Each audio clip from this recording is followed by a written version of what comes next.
Muy buenas noches, queridos amigos. Bienvenidos a Martes con Kardec.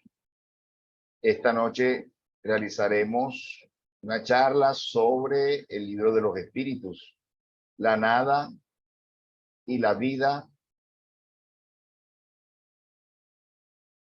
futura según el espiritismo. Ese es nuestro tema, la nada y la vida futura según el espiritismo del libro de los espíritus. Para iniciar, le pediremos a nuestra hermana Nubia Bernal desde Bogotá que nos dirija a la elevación de pensamiento.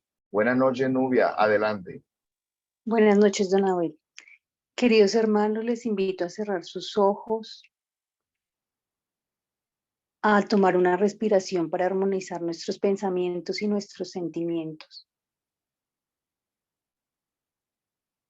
A traer a nuestra mente y a nuestro corazón la imagen de nuestro Maestro Jesús de Nazaret. Y le decimos desde el fondo del corazón a nuestro Padre de infinita bondad: gracias, Padre de bondad, por permitirnos estar un día más reunidos en esta clase que va a dar el señor Abel, que se ha instruido por su ángel guardián, por sus espíritus guías, que se ha inspirado y pueda tener sintonía y afinidad con los que nos encontramos escuchando la charla y con aquellos que la van a escuchar después. Le damos gracias, Padre de bondad, por el día, por todo lo que nos ha pasado, lo bueno y también lo que pensamos que es malo. Le damos gracias, Señor, por nuestra familia, por nuestro grupo espírita. Le damos gracias, Señor, por tener una fuente de conocimiento en este centro espírita. Le damos gracias, Señor, por el bien que nos haces, por todas las cosas que nos das. Señor de infinita bondad, rogamos la asistencia del plano espiritual superior, de los espíritus guías y de los espíritus guías de Fusenda, para que en estos momentos seamos asistidos para dar inicio a la clase del día de hoy. Te damos gracias por las entidades encarnadas y desencarnadas que se encuentran en estos momentos escuchando la clase, para que tengamos una mente abierta, un corazón dispuesto a aprender, para llevar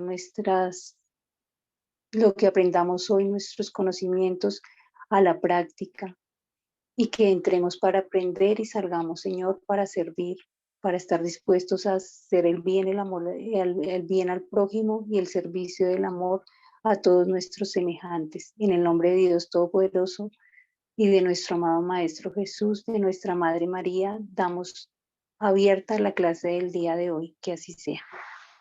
Que así sea. Muchas gracias, Nubia.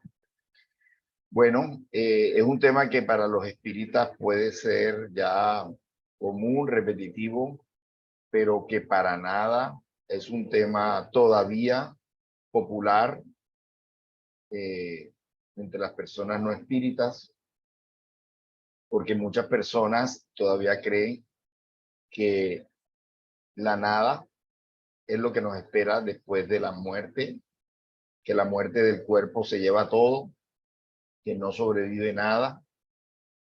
Y pues, especialmente en los momentos de muerte familiar, se ven esas preguntas que nos hacen ciertos familiares sobre esa duda. No hay la seguridad.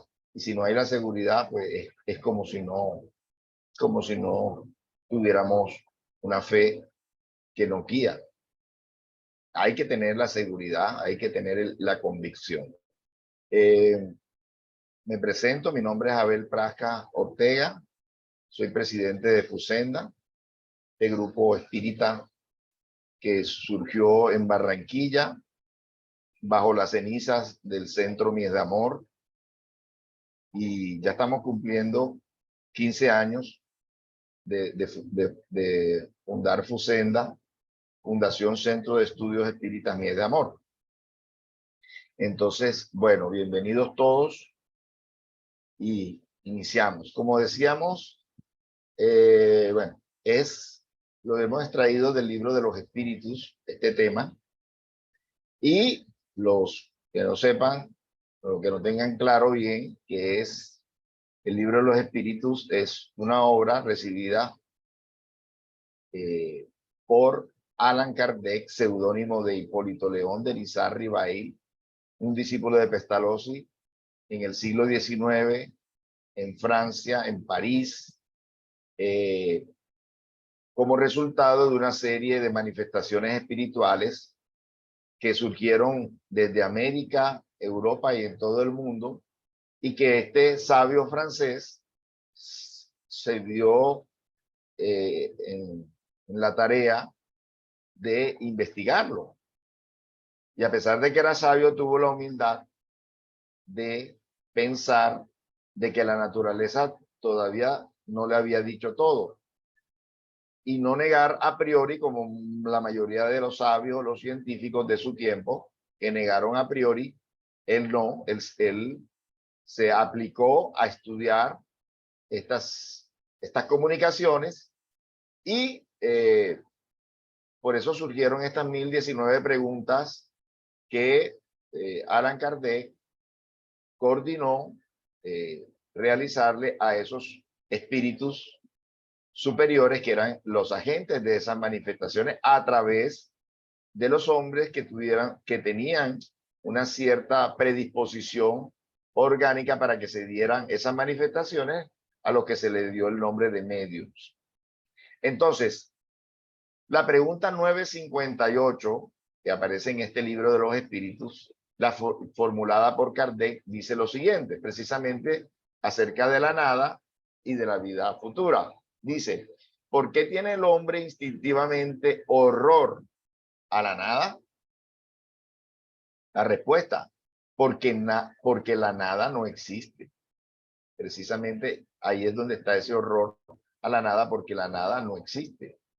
Por lo tanto, es algo que, aun cuando no tenga explicación, él en ese momento, pues siente completa aversión a no tener un futuro, ¿sí? A no tener un futuro. Si no tiene la información, lo acepta, pero por eso es que teme a la muerte, porque para él, al no tener una explicación, significa la nada. Ya con el conocimiento espírita la cosa cambia, ¿verdad? La 959 es de dónde le viene al ser humano el sentimiento instintivo de la vida futura. Respuesta, ya lo hemos dicho, antes de haber encarnado, conocía el espíritu todas esas cosas y el alma guarda un vago recuerdo de lo que sabe y de lo que ha visto en el estado espiritual. Entonces, el conocimiento instintivo de que no existe la nada y que nos volvemos a encontrar, lo tiene precisamente porque ya ha estado en el mundo espiritual, ya ha tenido otras existencias, ya ha tenido otras partidas y algo le dice que no es el fin. Algo le dice que no es el fin. Eso lo tiene intuitivamente, así no tenga la explicación. ¿Sí? Bueno, y es la razón por la cual muchas personas se comportan como si realmente su existencia no terminara. ¿Sí? Y muchos pueblos primitivos, por ejemplo, en los velorios, como los africanos, hacen una fiesta al que parte porque instintivamente sabe que regresa a su antigua vida. Y ellos mismos hacen un duelo y lloran cuando el ser nace, porque es una incógnita, ¿verdad? La encarnación es el exilio. En cambio, la muerte es la liberación. Esa es la razón de todos esos ritos culturales que algunos pueblos tienen y que nos muestran mucho más que a veces que la sociedad civilizada, entre comillas, cuál es nuestro verdadero destino y cuál es el concepto que debemos tener de la vida futura. Y una nota que quiero tener en cuenta ahora que estaba preparando esta charla, coloqué para buscar imágenes después de la muerte coloqué esa frase allí para buscar imágenes y casi ninguna aparecía el cementerio, muy poquitas el cementerio. Casi todas muestran este tipo de imágenes, como la primera que mostré, el famoso túnel, ¿cierto? Que sabemos que no es patrimonio ni siquiera de la doctrina espírita, ya que el túnel fue un hallazgo de un científico, Raymond Moody, en su libro Vida después de la vida, me parece. Y él entrevistó a muchas personas que habían tenido experiencias cercanas a la muerte, SM, y todos veían túneles y otras cosas más, pues que no vamos a hablar ahora, pero encuentros con seres queridos, personas que les dicen todavía no es tu momento, regresa, en fin. Entonces, a pesar de que no hay una seguridad total en la población, sí hay una cierta indicio y ya casi nadie en el fondo, a pesar de que tenga sus religiones o sus conceptos científicos, en el fondo casi nadie hoy tiene, digamos, hay esa perspectiva de que no todo acaba con la muerte del cuerpo físico. Entonces eso también quería comentarlo. Bien.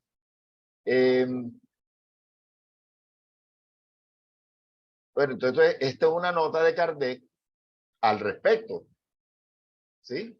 Sabemos que Kardec hacía preguntas y respuestas, pero cuando tenía la oportunidad hacía como una nota aclaratoria. Este es el caso de esta nota que hace después de estas preguntas que acabo de expresar. Dice, en todos los tiempos se ha preocupado el hombre por el porvenir.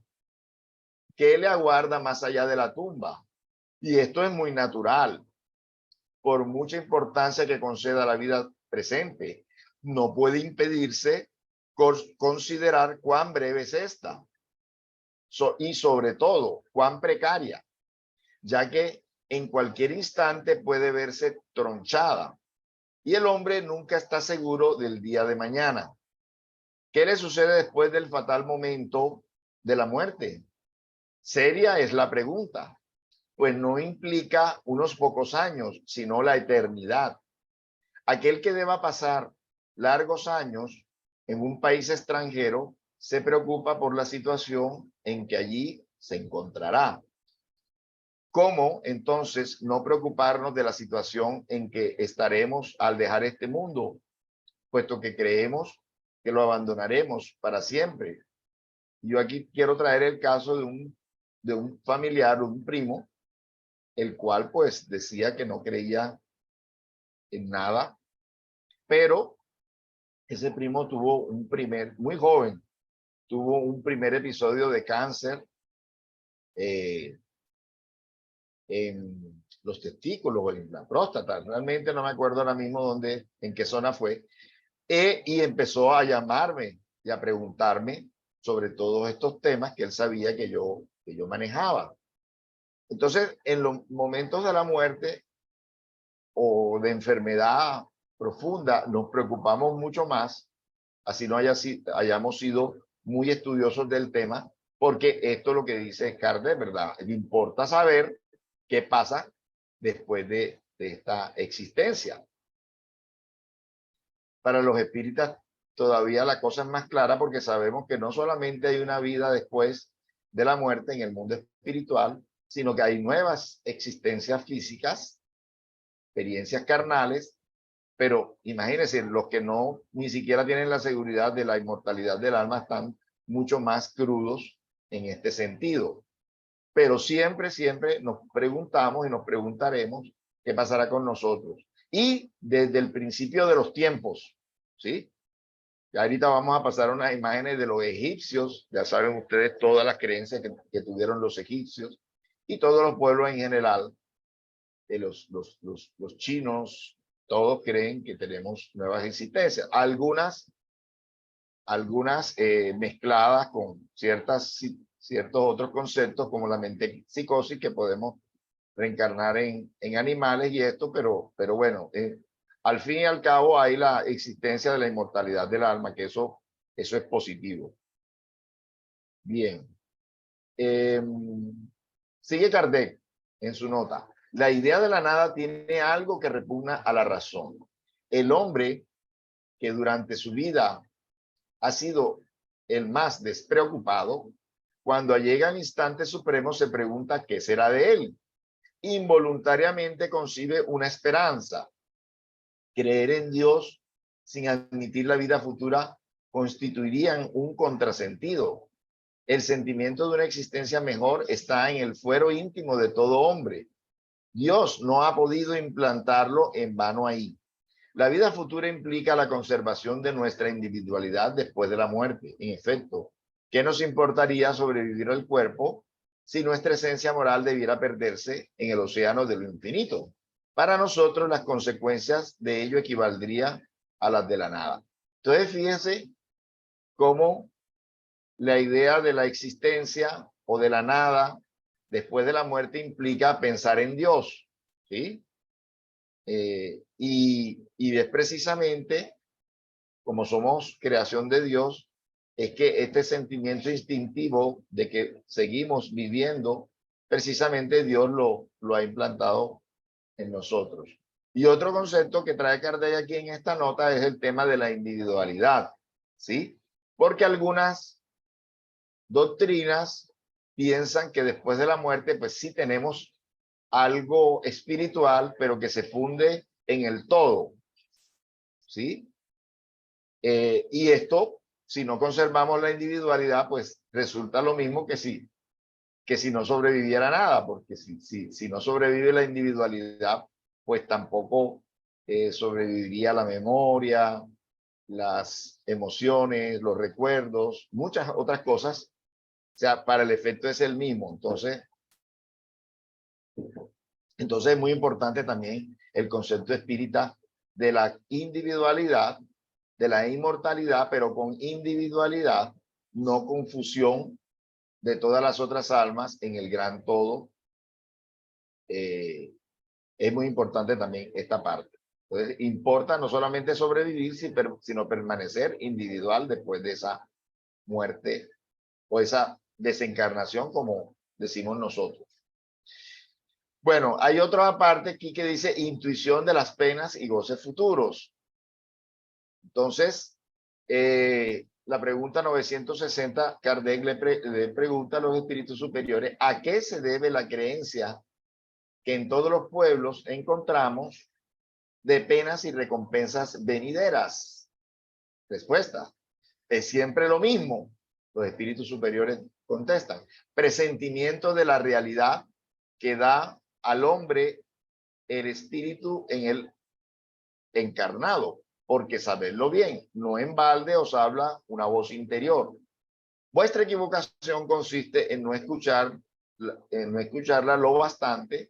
Si pensarais bien en ello con seguridad, que os haríais mejores. O sea, todas esas intuiciones de las penas y recompensas futuras es que hemos pasado por ese trance.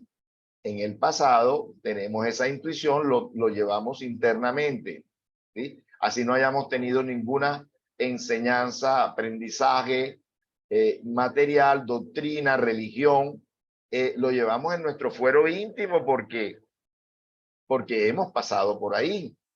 Entonces, precisamente esa intuición es la prueba de que existe, en este caso, penas y goces futuros, ¿sí? Y recuerden todas las enseñanzas de Jesús, donde la persona que había actuado mal, pues tenía un castigo, y aquel que había actuado bien tenía una compensación, una gratificación, un mejor estar, ¿sí? Y eso lo han manejado todos los avatares, todos los líderes espirituales, en todos los tiempos, porque no solamente la doctrina de Jesús ha sido la única que ha sembrado la verdad, sino que ha habido otros enviados en diferentes pueblos, Lao Tse, Confucio, Krishna, Buda y tantos otros, Platón, Sócrates, tantos otros que han enseñado estas mismas verdades, mismo Mahoma. Bueno, entonces, seguimos. La 961 dice, en el instante de la muerte, ¿cuál es el sentimiento que prevalece en la gran mayoría de los hombres? Se lo pregunta Kardec a los espíritus precisamente porque ellos tienen claro y más fresco todas estas situaciones para que se conviertan en una revelación para todos los demás hombres. Entonces, la duda es el sentimiento que tienen los escépticos empedernidos. El temor, los que son culpables. Y la esperanza para los hombres de bien. Estos son las emociones, los sentimientos más fuertes que tienen cada quien de acuerdo a cuál es su estado espiritual. La duda, el escéptico. Temor, el culpable. Y la esperanza para el hombre de bien. ¿Por qué existen incrédulos? Ya que el alma da al hombre el sentimiento de las cosas espirituales. Le pregunta Kardec a los espíritus superiores. ¿Sí? Una pregunta lógica porque está diciendo de que existen incrédulos por intuición, entonces ¿por qué existen incrédulos? La respuesta, dicen los espíritus, hay menos de lo que se piensa. O sea, son menos los verdaderos incrédulos, y sobre todo en ese momento culminante, el que la mayoría está buscando a ver de qué agarrarse, ¿sí? De qué agarrarse, de qué fe, de qué conocimiento agarrarse, como pasó con mi primo y como pasa con muchas otras personas. Dice, muchos presumen de descreídos durante su vida por orgullo, pero en el momento de morir dejan de ser fanfarrones.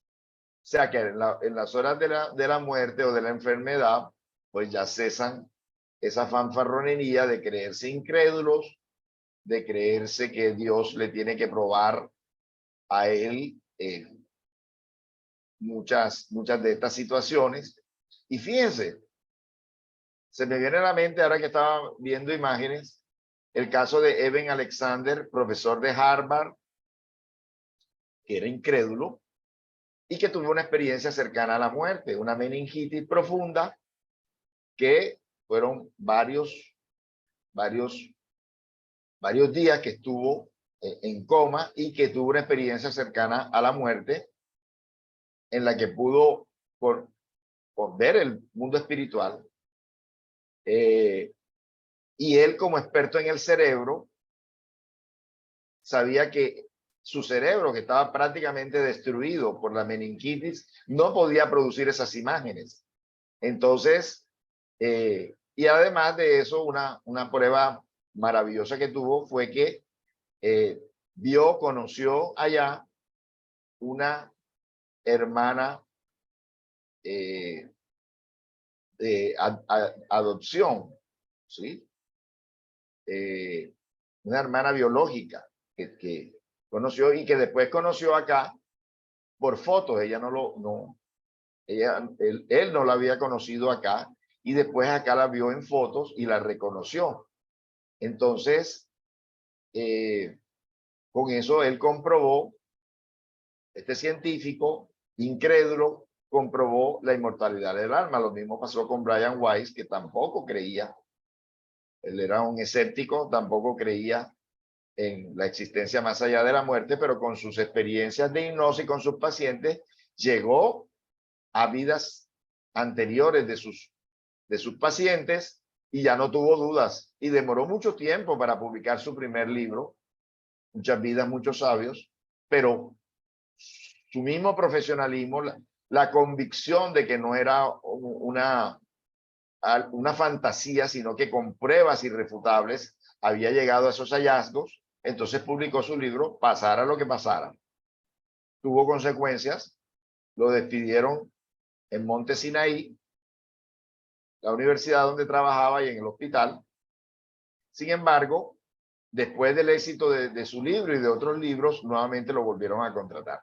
Entonces, pero muchas veces el orgullo es lo que hace que muchas personas se vuelvan o permanezcan en esa incredulidad. Bien. Otra nota de Kardec, aclarando todas estas preguntas y respuestas. La consecuencia de la vida futura es la resultante de la responsabilidad de nuestros actos. La razón y la justicia nos dicen que en el reparto de la felicidad a que todo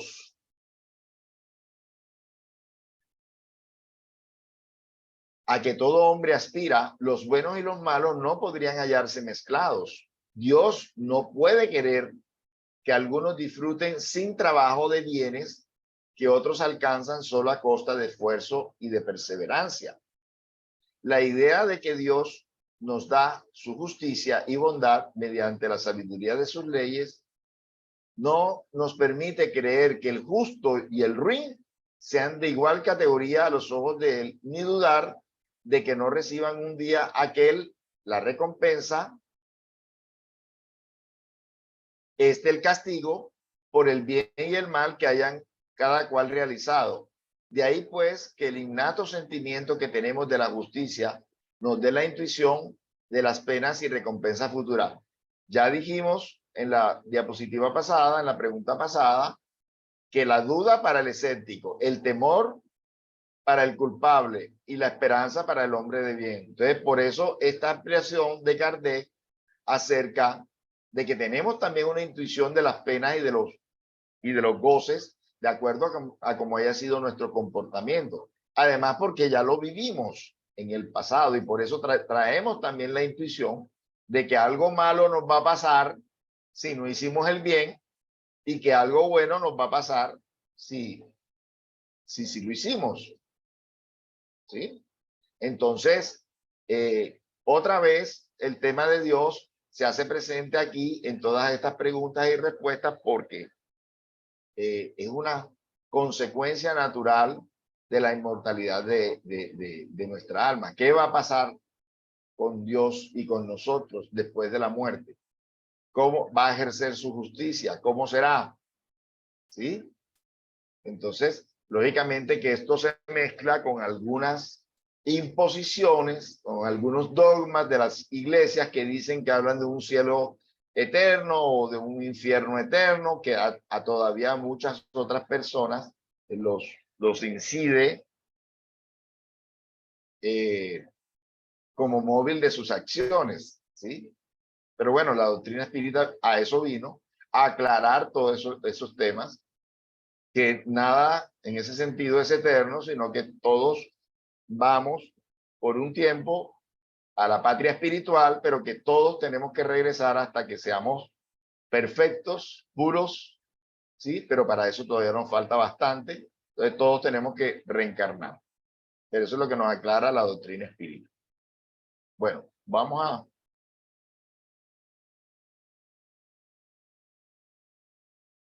a ver, intervención de Dios en las penas y recompensas. Otra vez, el tema de Dios aquí en las penas y recompensas. Dice 963. Se ocupa Dios personalmente de cada hombre. No es él demasiado grande y demasiado pequeño nosotros para que cada individuo en particular tenga alguna importancia a sus ojos. Una pregunta lógica que Kardec hace y que responden los espíritus superiores. Dice, Dios se ocupa de todos los seres que ha creado, por muy pequeños que ellos sean. Nada es demasiado poco para su bondad. ¿Ok? Entonces, fíjense, no somos para nada pequeños, somos importantes y por eso esa maravillosa explicación de Jesús que nos los hizo entender a Dios como un Padre, Padre nuestro que estás en los cielos, ¿cierto? ¿Y qué padre no se va a ocupar de su hijo? Es la mejor forma de encontrar. a Dios, de entender a Dios. Y la otra forma maravillosa de entender a Dios es esa definición que nos dio Juan Evangelista en su carta, que Dios es amor, ¿sí? Entonces Dios es un padre y Dios es amor. Las dos maravillosas formas de entender a Dios, por lo tanto, siempre se va a ocupar de cada uno de sus creaciones, de sus hijos, ¿sí? Bueno, ¿tiene Dios necesidad de ocuparse de cada uno de nuestros actos para premiarnos o castigarnos? Una pregunta también muy, muy coherente, porque es mirar cómo sería ese castigo o ese premio por cada uno de nosotros. Imagínense todos sus hijos en todo el universo, cómo nos premiaría o castigaría individualmente. ¿Acaso la mayor parte de tales actos no son insignificantes para él? Termina la pregunta Kardec. ¿Y la respuesta cuál es? Dios posee sus leyes que rigen todas vuestras acciones. Si las violáis, vuestra es la culpa, a no dudarlo. Cuando un hombre comete un exceso, Dios no pronuncia un juicio contra él para decirle, por ejemplo, has sido glotón y voy a castigar. Pero él ha trazado un límite. Las enfermedades y muchas veces la misma muerte son consecuencias de los excesos cometidos. He ahí la punición. Constituye el resultado de haber infringido la ley. Así sucede en todo. Entonces Dios no va a estar pendiente de cada uno de sus hijos para castigarlos o premiarlos, sino que Dios ha hecho sus leyes de toda eternidad. No ayer, ni hoy, ni mañana, de toda eternidad, porque Dios es eterno. Por lo tanto, desde la eternidad ha hecho sus leyes, y estas leyes se cumplen. Si hacemos el bien, recibimos el bien. Si hacemos el mal, recibimos el mal. Como aprendizaje o para aprendizaje, ¿sí? Si no fuera así, nadie cambiaría. Bueno, muy pocos cambiarían o demoraríamos demasiado. Pero precisamente en las mismas leyes está el premio o la sanción, digamos. No hablemos de castigo, hablemos de sanción, pero bueno, ellos hablan de castigo. Entonces, ¿por qué? Porque al violarlas, enseguida, en el caso del glotón, una persona glotona se enferma, y entonces es cuando viene, como dice Jesús, el lloro y el crujir de dientes, ¿sí? El arrepentimiento, la aflicción. Pero si no fuera por eso, entonces nunca aprenderíamos. Si la candela no quemara, pues nos acercaríamos a la candela y fuera fatal, ¿verdad? Entonces, son las leyes. No, Dios no está pendiente de cada uno de nosotros qué hace o qué no hace para premiarnos o castigarnos. Son las leyes las que son automáticas en cuanto a que excedemos, y ahí mismo viene la enfermedad o la muerte para una enseñanza. Y lo que sí es misericordioso, porque nos da nuevas oportunidades, como lo vamos a ver más adelante. Bien. Kardec anota: todas nuestras acciones sean sometidas a las leyes de Dios. Ninguna hay, por insignificante que nos parezca, que no pueda ser una violación de tales leyes. Si sufrimos las secuelas de dicha violación, solo a nosotros mismos debemos achacarlo, que así nos convertimos en los artesanos de nuestra dicha o nuestra desgracia venidera. O también hay una famosa frase que dice que somos los arquitectos de nuestro destino, ¿verdad? Así como nos dice acá Kardec, artesanos de nuestra dicha. O sea, nosotros construimos nuestra dicha o nuestra desdicha. ¿Por qué? Porque acatamos a esas leyes espirituales que nos han sido, que están en nuestro íntimo y que también nos han sido reveladas por los diferentes enviados de Dios, porque esa es otra maravilla de Dios, de nuestro Padre, ¿sí? Que ha enviado a muchos maestros para enseñarnos cuál es la mejor forma de aprobar, digamos así, nuestro paso por esta tierra y por los diferentes mundos, ¿sí? Nos ha dejado enseñanzas, doctrinas, unas muy antiguas, otras más recientes. Nos habla en cada época, nos habla, ¿sí? Su palabra se renueva, ¿sí? Como le habló a Moisés, como nos habló en la época de Moisés, diferente a como nos habló en la época de Jesús y diferente como nos habla ahora en la época de los espíritus. Como le habló a través de Confucio, como le habló a través de Buda, como le habló a través de Mahoma, ¿cierto? Entonces, esto es también una maravilla de parte de Dios nuestro Padre, que constantemente nos está recordando esas leyes, ¿sí? Y que todas coinciden. Coinciden en lo fundamental.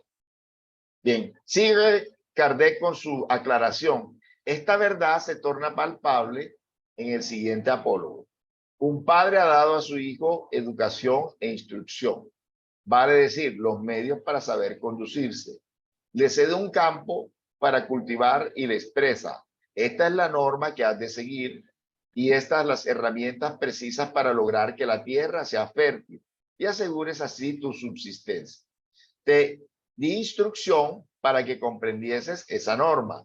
Si la obedeces, el campo te rendirá mucho, proporcionándote descanso en tu vejez. Si no lo haces, la tierra nada producirá y morirás de inanición, de hambre. Dicho lo cual, el padre deja al hijo que obre como mejor le parezca. Entonces Dios nos da el campo, nos permite una nueva encarnación, ¿sí? Nos da instrucción, los diferentes maestros, las diferentes enseñanzas, las diferentes doctrinas que nos guían desde el principio del mundo. Ha habido maestros, ha habido enseñanzas que han enseñado lo fundamental, ¿sí? El bien hacia los demás, y nos deja libre, que también es una maravilla. El libre albedrío es una maravilla, que tal que estuviéramos programados todos, no tendríamos mérito para el bien, ni tendríamos por qué que nos castigaran. Pero al ser libres, ahí sí tenemos mérito para el bien y tenemos censura para el mal que hacemos, o castigo para el mal que hacemos, o enseñanza, ¿sí? Para el mal que hacemos. La famosa ley, y fíjense que estábamos hablando de leyes, la ley de Newton, de acción y reacción, es también una ley espiritual, moral, ¿sí? Es la ley causa y efecto que manejamos los espíritas, un poco como la del karma que manejan los hindúes. Entonces, que bueno, recibimos las consecuencias o los efectos de una acción que hagamos, por acción o por omisión también. Lo vamos a ver también más adelante. Entonces, esta ley que es física se aplica a lo moral. La ley es neutra. Si hacemos el bien, recibimos como efecto el bien. Si hacemos el mal, recibimos como efecto el mal. La causa es el bien o el mal que hagamos. El efecto, el bien o el mal que recibimos, coherente con esa causa que la generó. Bien. Entonces, Dios nos da ese libre albedrío. Maravilloso. Bueno, continúa Kardec. No es cierto que ese campo rendirá en virtud de los cuidados que se concedan a los cultivos y que toda negligencia irá en detrimento de la cosecha. El hijo pues será en su ancianidad dichoso o desgraciado, conforme haya seguido o descuidado la norma que su padre le trazó. Por su parte, Dios es aún más previsor, por cuanto nos advierte a cada instante si estamos haciendo bien o mal. ¿A través de quién nos advierte? Nos envía a los espíritus para que nos inspiren, pero no los escuchamos. Hay además la diferencia de que Dios otorga siempre al hombre un recurso en sus nuevas existencias para que repare sus pasados errores, en tanto que el Hijo a que hacemos referencia no lo tendrá si emplea mal su tiempo. Entonces, fíjense, otros dos recursos nos da la enseñanza, ¿sí? Nos da la enseñanza y nos da la compañía de espíritus consejeros, mensajeros de él, los guías, ¿sí? Que nos intuyan, no que nos digan lo que tenemos que hacer, que nos intuyan, porque si no tampoco tendríamos mérito.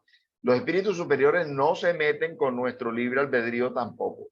A través de una intuición, a través de una reflexión, nos invitan a que nosotros tomemos nuestras propias decisiones, ¿sí?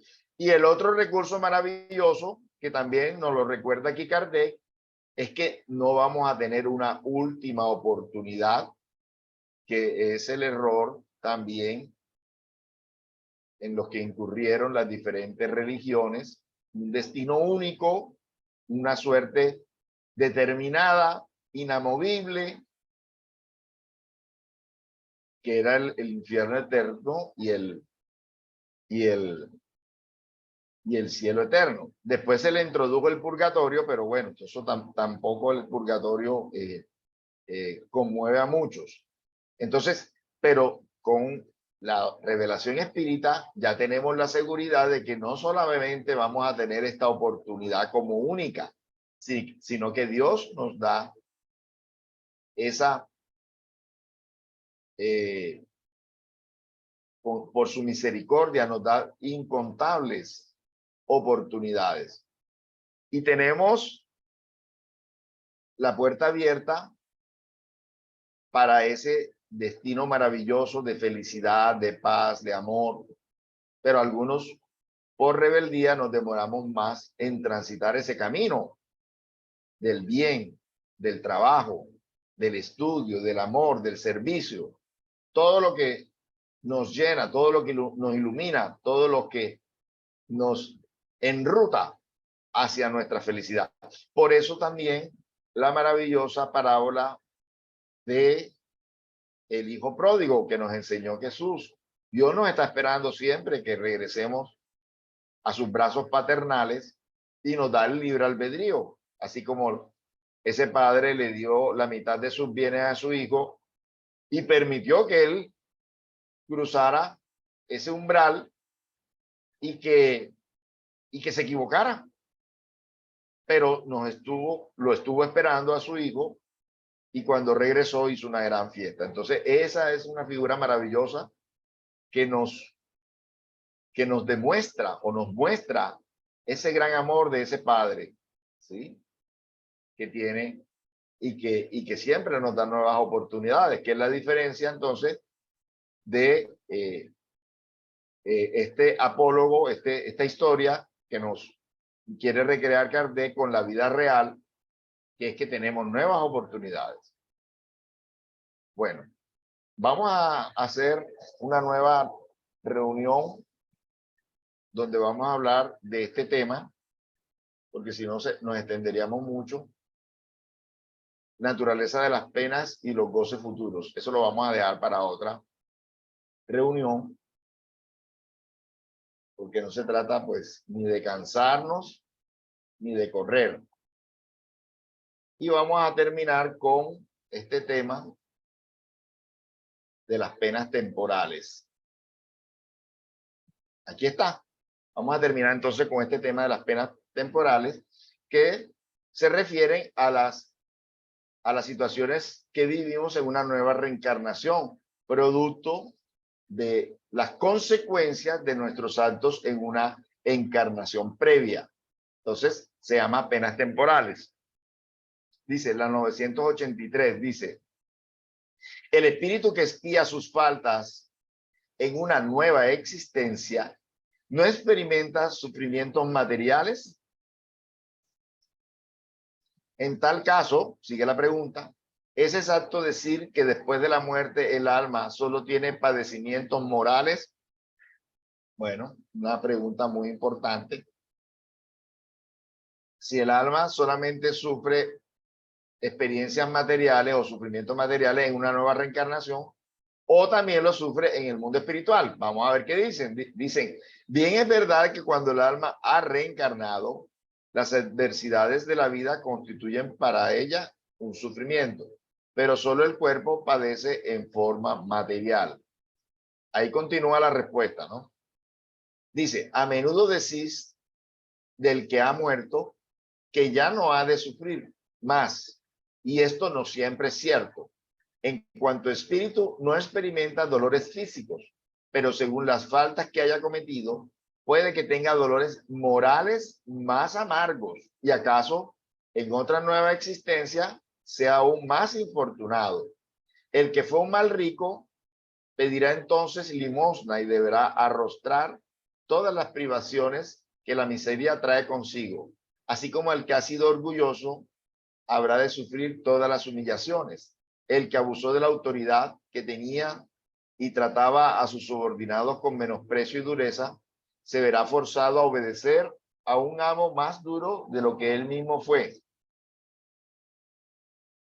Todas las penalidades y tribulaciones de la vida son la expiación de las culpas cometidas en una existencia anterior, cuando no constituyen las consecuencias de las faltas en que se ha incurrido en la vida actual. Cuando hayáis salido de aquí, lo comprenderéis. El hombre que se considera aventuroso en la tierra porque puede satisfacer sus pasiones es el que realiza menos esfuerzos por mejorarse.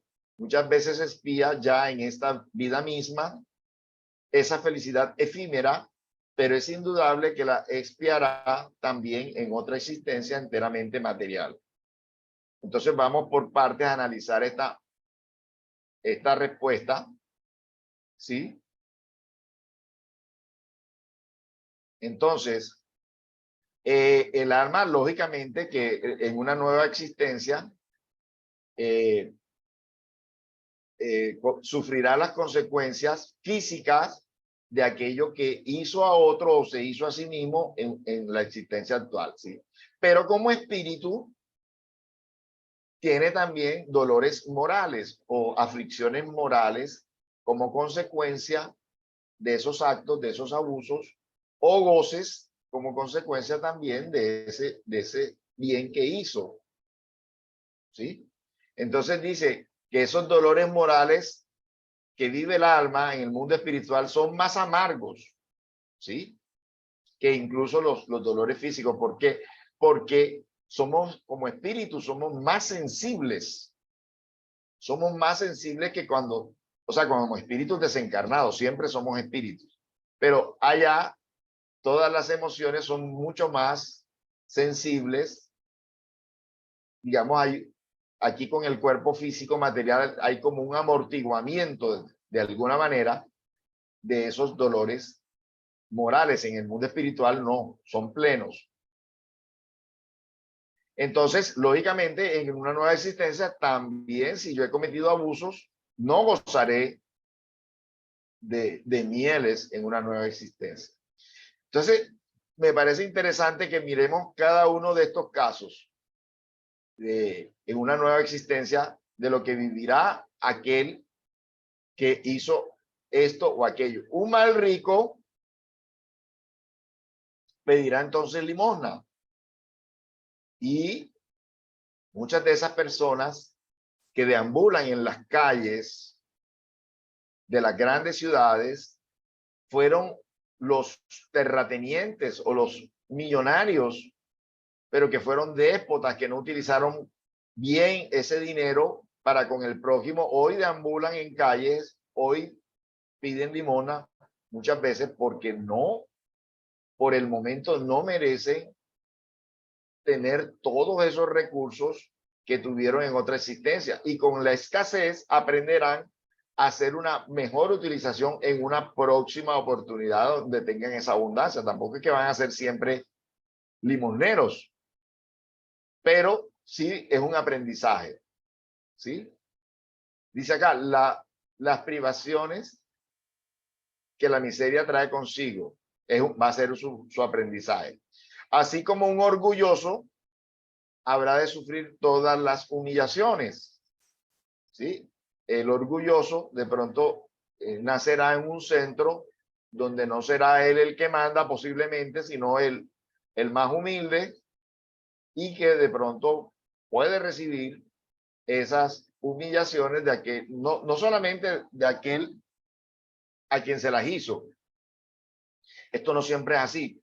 ¿Por qué? Porque aquel que recibió de él una humillación pudo haberlo perdonado, pero no merece tener un buen patrón, digamos así, un buen jefe, porque él no fue un buen patrón o un buen jefe. Entonces va a recibir, si no del que recibió, sino al que le humilló en una pasada existencia, puede recibir de otro, ¿sí?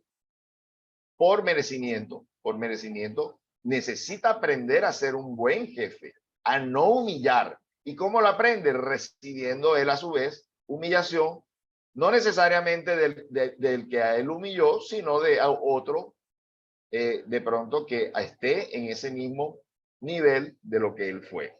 ¿Para qué? Para aprender a no hacerlo. El que abusó de la autoridad que tenía y trataba a sus subordinados con menosprecio y dureza se verá forzado a obedecer a un amo más duro de lo que él mismo fue.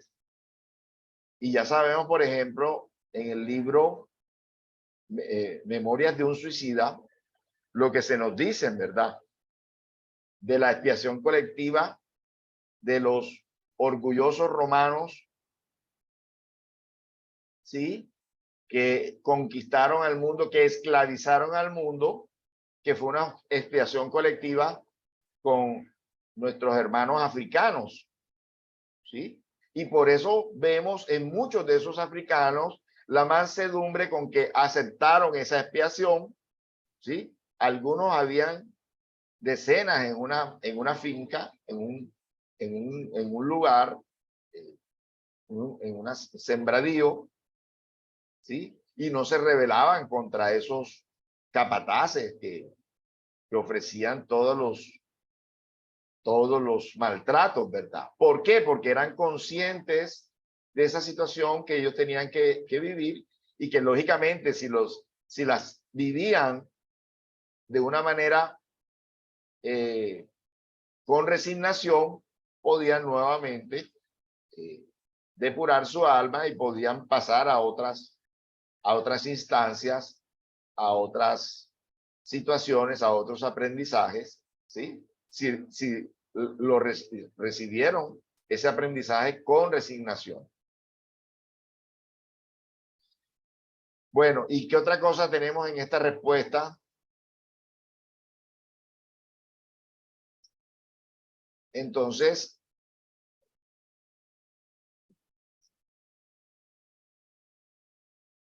sí, era más que todo lo que quería mirar, esos ejemplos que había dado el Espíritu en esa respuesta anterior, ¿sí?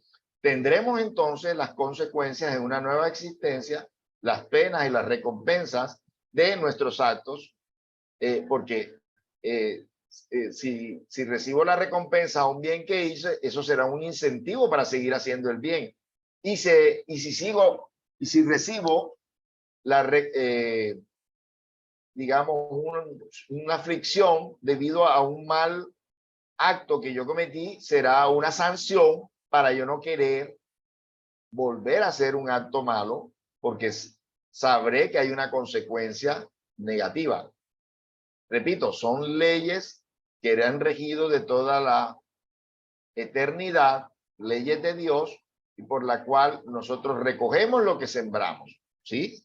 Si hacemos el bien, recogemos el bien, y si hacemos el mal, recogeremos el mal. Pero eso es temporal, porque una vez aprendida la lección, no necesariamente tenemos que seguir en esas aflicciones, sino pasaremos a hacer el bien si lo queremos, si no somos rebeldes, y pues cambiará nuestro presente y nuestro futuro. Entonces, la pregunta 984, perdón. Las vicisitudes de la vida son siempre punición de las culpas actuales. Respuesta: no, lo hemos dicho ya.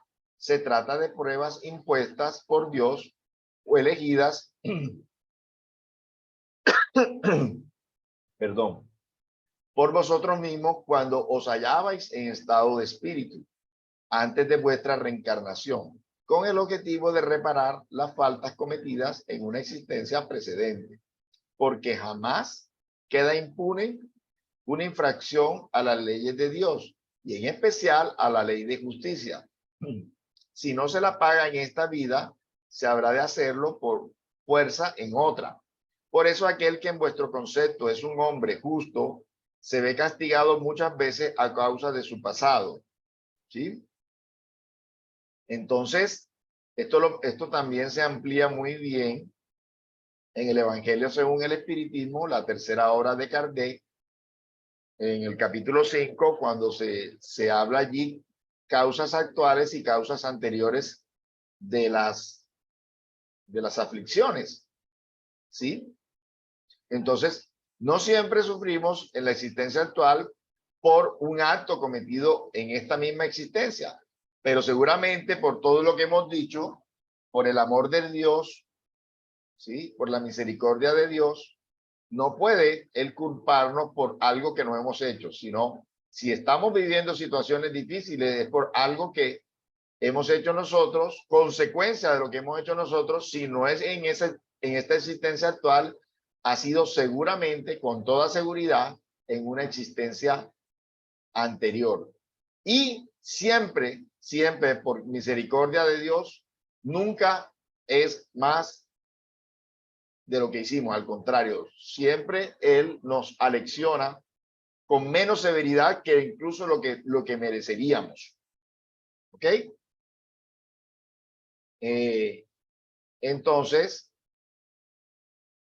esto, como les dije, más está ampliado en ese capítulo 5, causas actuales y causas anteriores de las aflicciones. Jamás queda impune una infracción a las leyes de Dios. Jamás queda impune. ¿Por qué? Hay un mensaje muy hermoso en el Evangelio que dice porque Dios quiere que nosotros, que somos sus criaturas, reflejen la perfección de Él, su Padre, de Él, nuestro Padre. Entonces, no deja ninguna infracción impune. Nos corrige absolutamente todas las situaciones en que hayamos fallado para que lleguemos más pronto a esa perfección que Él quiere para nosotros. ¿Ok? La pregunta 985, la reencarnación del alma en un mundo menos grosero que este constituye una recompensa. Es el resultado de su depuración, responde, porque a medida que los espíritus se van purificando, reencarnan en mundos cada vez más perfectos, hasta que se haya despojado de toda clase de materia y lavado de todas sus manchas, para gozar eternamente de la felicidad de los espíritus puros en el seno de Dios. Entonces, vamos a tener oportunidad de encarnar, como ya lo hemos visto en las últimas charlas que hemos estudiado sobre este tema, sobre la encarnación en diferentes mundos. Entonces vamos a tener méritos de encarnar en mundos mejores cuando hayamos ido purificando nuestra alma, elevándonos, haciendo esfuerzos para disminuir nuestras malas inclinaciones, como nos los propone Kardec también. Entonces tendremos la dicha, la bendición de encarnar en un mundo mejor, pero no lo haremos si no lo merecemos, porque el mundo espiritual es de la meritocracia. Allá no hay palancas como aquí, ¿verdad? Allá todo debe ser merecido. Bien, y hay una nota de Allan Kardec aquí al respecto de esta respuesta. Dice, en los mundos en que la existencia es menos material que en la tierra, las necesidades no son tan groseras y todos los sufrimientos físicos resultan menos vivos. No conocen ya los hombres las pasiones viles que en los mundos inferiores los tornan enemigos los unos de los otros. No teniendo motivo alguno de odio ni de envidia, viven en mutua paz, por cuanto practican la ley de justicia, amor y caridad. No conocen los aborrecimientos y cuidados que nacen de la envidia, el orgullo y el egoísmo, y que constituyen el tormento de nuestra existencia terrenal. ¿Por qué nosotros todavía estamos viviendo en un mundo con todas estas circunstancias? Porque de las mismas roces y aflicciones que tenemos con los habitantes iguales que nosotros de estos planetas, nos va a surgir la necesidad, el deseo del cambio, ¿sí? Por eso mismo. Pero al ya nosotros elevar, progresar, ya no necesitaremos ese constante rodearnos de espíritus difíciles, complicados, porque ya hemos conseguido algún mérito y seguramente nos podremos portar bien en un mundo mejor. Pero sí, si imperfectos como somos, nos dan la oportunidad de ir a un mundo mejor, seguramente crearíamos el caos allá y por eso todavía nos mantienen en planetas atrasados. ¿Hasta cuánto nosotros no nos purifiquemos? Todo tiene una razón de ser, ¿sí? Y tiene un objetivo. 986. El espíritu que ha progresado en su existencia terrena podrá en ocasiones reencarnar en este mismo mundo. Ya lo habíamos visto en la encarnación con los diferentes mundos, pero acá nuevamente se toca el tema. Sí, si no le fue posible llevar a cabo su misión y él mismo puede pedir completarla en una nueva existencia, pero entonces no es ya para él una expiación. Ya, él va a continuar en el mismo planeta donde falló porque no la cumplió de la manera que la debía cumplir. Entonces ya no va a ser una expiación, ya no va a ser forzosa, sino que él va a querer repetir. Y eso cuando es una prueba voluntaria, entonces es prueba, ya no es una expiación, ¿cierto? Bueno, la 987 dice, ¿qué sucede al hombre que sin hacer el mal no realiza esfuerzo alguno para desembarazarse del influjo de la materia? Respuesta, puesto que no ha dado ningún paso hacia la perfección, debe recomenzar en una existencia de igual índole que la que ha dejado. Permanece estacionario y de este modo puede prolongar los padecimientos de la expiación. Entonces, fíjense que está en nuestras manos caminar hacia el bien. Por eso Jesús nos plantea hacer esfuerzos para entrar por la puerta estrecha, ¿sí? Entonces nosotros tenemos que esforzarnos, esto no lo podemos conseguir automáticamente. Voluntariamente debemos hacer esfuerzos por, dice acá, desembarazarse del influjo de la materia. Kardec nos lo plantea en otras palabras, eliminar nuestras malas inclinaciones. Si lo hacemos voluntariamente, también voluntariamente nos promoveremos para nuevas existencias en mejores planetas, ¿sí? Y así será una existencia de paz, de tranquilidad, no como la que tenemos en un planeta atrasado como el nuestro, de egoísmo, de orgullo, de constante alerta por las imperfecciones de la mayoría de los habitantes del planeta, ¿verdad? Bueno, entonces es un mérito, otra vez, es un mérito, ¿sí?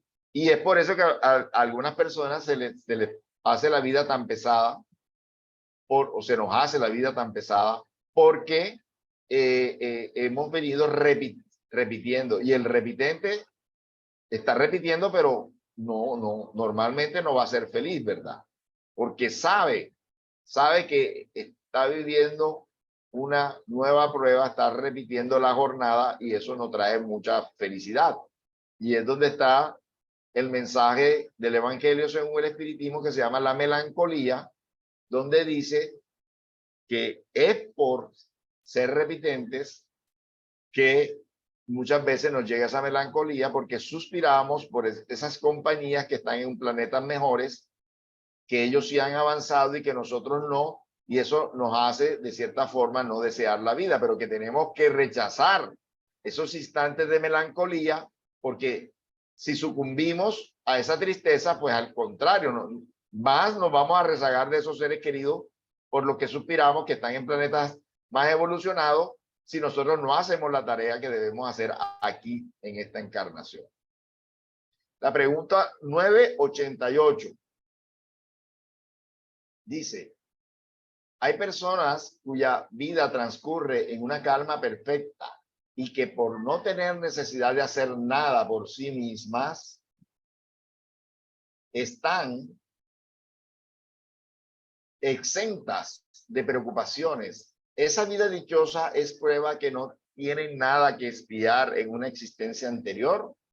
Respuesta: ¿conocen muchas en esas condiciones? Si crees que sí, estás engañándote. Con frecuencia esa calma solo es aparente. Puede que hayan escogido esta vida, pero cuando la dejen, percibirán que no les ha servido en modo alguno para adelantar. Y entonces, igual que los holgazanes, lamentarán el tiempo perdido. Sabed bien que el espíritu solo mediante la actividad puede adquirir conocimientos y elevarse. Si se duerme en la indolencia, no progresa. Se asemeja a aquel que tiene necesidad conforme a vuestros usos de trabajar y que en cambio se va de paseo o se mete en la cama, y esto con el propósito de no hacer nada. Sabed bien, además, que cada cual tendrá que rendir cuentas de la inutilidad voluntaria de su existencia. Entonces, muchas veces esas personas que no hacen nada de provecho para sí y para los demás están posponiendo el trabajo que deben realizar, y eso no es consecuencia de una vida de dicha, sino que se echaron para atrás de la tarea que tienen que realizar y están postergando ese crecimiento, ese progreso, ese trabajo que deben hacer. Acordémonos de la parábola de los talentos, donde Dios nos da a cada uno cierta cantidad de talentos para que los desarrollemos, los pongamos a producir. No podemos enterrarlo como hizo el indolente, que lo dejó enterrado y y le entregó lo mismo a ese padre, ¿no? Entonces, eso lo dice todo, esa parábola de los talentos, de la necesidad que tenemos de estar aquí en la tierra para esforzarnos, para trabajar. No vinimos a veranear, no vinimos a holgazanear, no. Es una oportunidad bendita reencarnar, y las horas de trabajo que tengamos en la tierra se nos van a multiplicar más que las que tenemos en el mundo espiritual. La prueba de fuego, la prueba ácida es la encarnación terrestre. Por eso tenemos que aprovechar el máximo este tiempo y producir el máximo.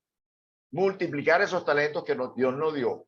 Ese es el objetivo. Y si no lo hacemos, entonces tendremos la consecuencia de esa omisión, ¿cierto? No había terminado la respuesta. Y esa inutilidad resulta siempre fatal para la dicha venidera. La suma de la felicidad futura está en razón de la suma del bien que se haya realizado, y el total de la desventura en razón del total del mal y de los desdichados que se hayan hecho. Miren qué facilito, ¿sí? Esta contabilidad divina. La suma de la felicidad está en la suma del bien que se haya realizado, y el total de la desventura en razón del total del mal de los desdichados que se hayan hecho. Entonces, el que hace el bien, recibe el bien; el que hace el mal, recibe el mal. Y también recordamos aquí una enseñanza de Pedro en una de sus cartas. Dice que el amor cubre multitud de faltas o de pecados, ¿cierto? Esto mismo, ¿verdad? Entonces hay que hacer mucho más bien que mal se ha hecho para que la balanza esté a nuestro favor. 989. Existen personas que, sin ser positivamente malvadas, hacen desgraciados a todos aquellos que la rodean a causa de su mal carácter. ¿Qué consecuencia les acarrea esto? Respuesta: con toda seguridad que esas personas no son buenas, y lo expiarán delante de aquellos a quienes hicieron desdichados. Será para ellas como un reproche. Además, en una existencia ulterior, o sea, posterior, padecerán todo lo que han hecho sufrir. Entonces, ojo con eso. Ojo con no ser tóxico para otras personas, que hasta la misma psicología ha catalogado a este tipo de personas que a causa de su mal carácter hacen sufrir a todas las personas a su alrededor. Le llaman toxic and people, personas tóxicas, ¿sí? Porque, miren, vivirán, no tienen derecho, no son merecedoras a una vida tranquila, a una vida en paz, porque no le dieron paz, no le dieron tranquilidad a las personas a su alrededor, y deben aprender seguramente con alguien igual o peor que ellos, deben aprender lo que dice el Evangelio, la afabilidad y la dulzura con que debemos tratar a todos los demás. Bueno, mis hermanos, muchas gracias por su atención, y si hay algo más que agregar o alguna pregunta, algún aporte, con mucho gusto. Están los micrófonos abiertos para ustedes. Si quieren decir algo, quieren agregar algo.